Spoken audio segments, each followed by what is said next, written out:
Driving around your neighborhood, you may have noticed a lot of for sale signs on lawns and not much movement in the market. So with that in mind, earlier this week, I chatted with Ken Mazurek, the president of the Oakville Milton and District Real Estate Board, to get a sense of where the current Halton real estate market stands.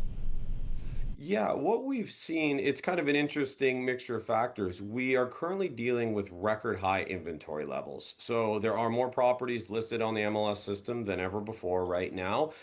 We have a buildup in available homes for sale.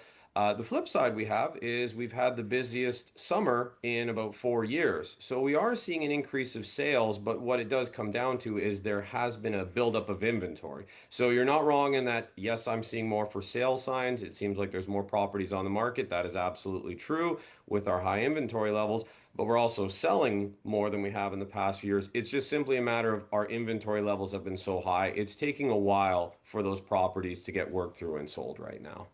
Now, what do you think is the rationale behind that? Is this a matter of mortgage rates going up and people getting caught and therefore having to get out of those mortgage rates? Or has there been a rhyme or reason to all of this inventory on the market? A wide confluence of factors has kind of contributed to this. Some of it comes from increased borrowing costs. That's clearly been a factor for some people saying, maybe I no longer want to carry this home. We get, the just stages in life cycles. People are growing, families are growing, people are downsizing, moving into retirement. And then there is also potentially some fears about employment with, our trade war in the US and tariffs. So we're kind of seeing this big variety of factors that are all enacting on our market, but then we're also having challenges with affordability. So, our market has had an exceptional increase in value over the past decade, and a lot of would-be buyers are kind of looking and saying, is now the right time? Right? There have been improvements to affordability, but is it enough for me to get into the market? There's a lot of choice. They have more negotiating power than they've had for years.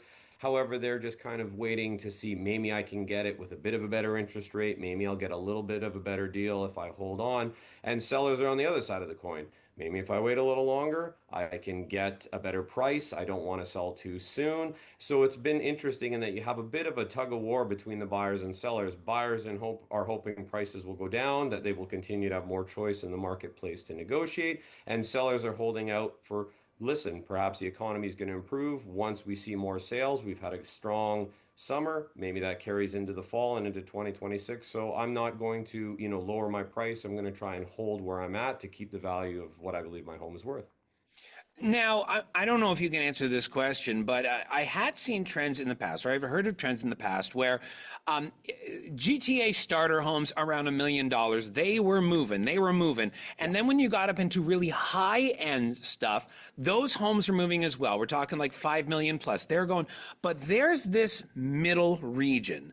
When you get over 1.5 and between maybe $4 million for a home, and it is just still. I'm wondering, is that a trend? And if so, is that still the case?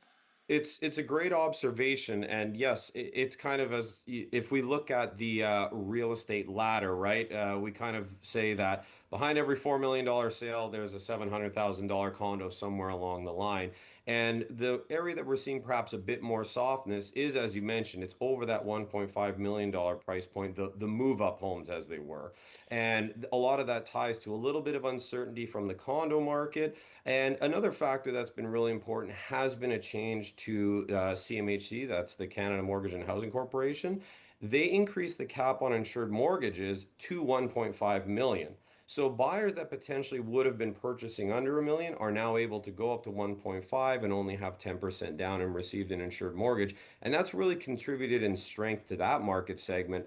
But however, once you get over 1.5, larger down payments required. And it is a bit of the fear of, I know I can purchase, but is my home going to sell? Am I going to have difficulty selling my property to get into my new one?